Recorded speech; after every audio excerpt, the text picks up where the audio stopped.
Yan mga boss, bangka. Kamarote tawag nito, ano? Yan gumagawa mga boss. Pamangkin ko yan. Laki oh. Okay. Anong makina nito is? Ano? Pag-verify. Pag-verify, tapos... Makina rin ng jeep yun, di ba? Oh. 4DR5 pala 4DR5 pala makina nito, mga boss. Kaya pala malaki. Yung makina ng jeep. 12 packs ito pagkatapos.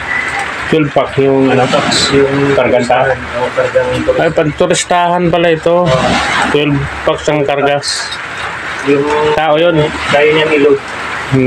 Kaya niya. Pero malaki pa ang lutang nun. So, ano lang yan sa bangko kasi yung pinag-uusapan daw, yung ganito. Oh, yung sa ano nila. Yung bangko ganito. Sa gilid. Oo. Pinakaupuan. Kaya 7-7. Anim-anim kabilaan. 12 packs. Kaya pala mahaba.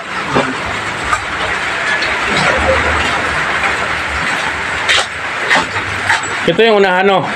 Ulihan. Ulihan to. Oo. Tapos, Ay, kaya pala yung makina niya, nandito banda. Akala ko naman, sabi ko, bakit parang makina nito sa gitna? Yung pala, yun ang unahan. Kaya tama, ito ang kamarote. Ito yung pinaka-bahay-bahay ng makina. yung kinagantado ng makina. Malaki na rin siya, mga boss, mahaba. Oh. Haba, oh.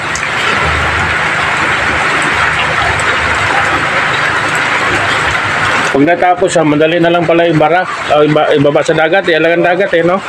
Sinara. Dito siya. Isang bangka mo yun, no? Parang puno ng tubig. Yung ulihan. Parang mga tubig yan. Wala ka dito. Anong plywood nito? Sukat? Ano, 32 yung taas niya. Pero 1/4 yun siya yung kapal niya, 1/4.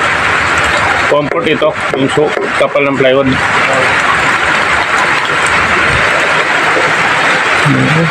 Ganda. Ang ganda ito na tapos. Yun siya, oh.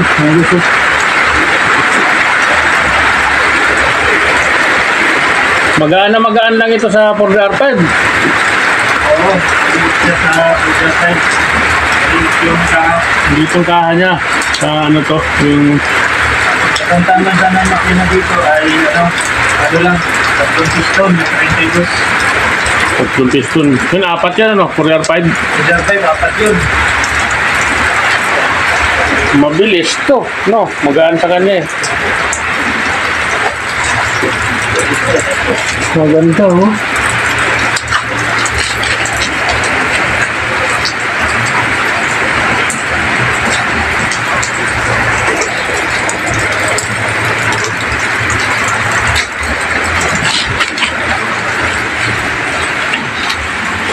Ganda rin ang forma ng ano niya, ng kamarote. Parang buna ka agad. Parang wala pa yan kahapon. Ngayon mo lang yan ginabit. Kahapon yung isa, kabila isa.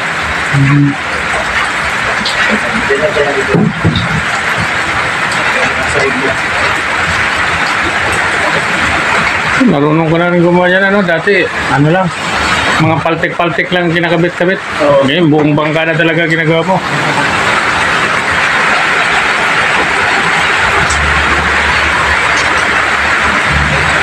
Ayan ba?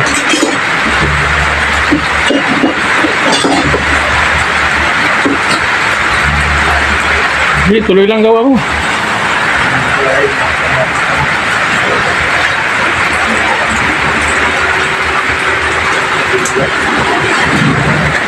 Dito na ito ang ilisin nito. Mga boss dito.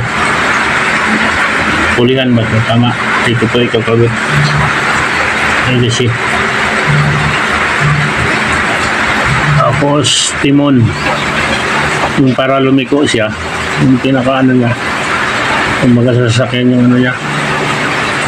Sa manubela. Lumiko.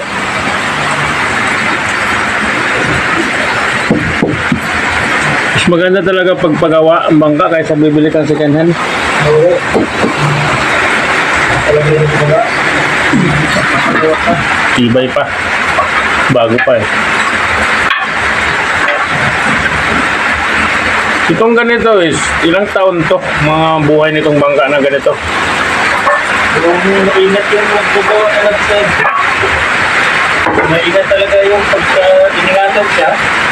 Ano rin siya ng mga 20 years. 20 years? Oo. Mahaba na rin. Pero hindi pa talaga yun sabing sira talaga, di ba? Pwede pa yung pahabain, i-repair lang. Basta maganda yata yung ano, Pasko, yung baol niya. Yung kahoy ng baol. Kasi kung ano, pwede naman palitan ang mga yung mga Plywood. Pwede siyang papalitan ng mga plywood. Kahoy.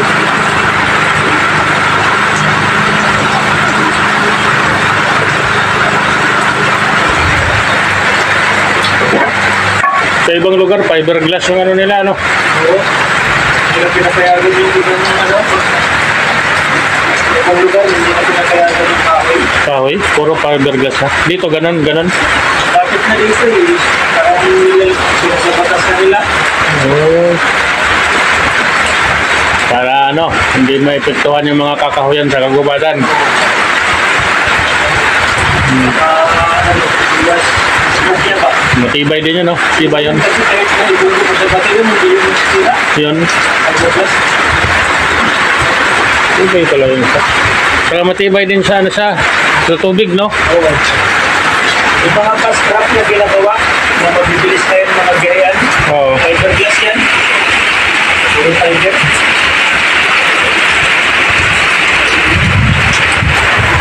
Umulan na. Ulan, mga boss. Ulan dito. Stop yung karpentero. Umulan eh.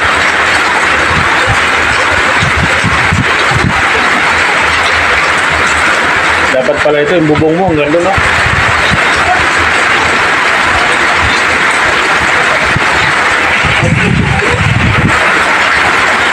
Bagyo pa, no?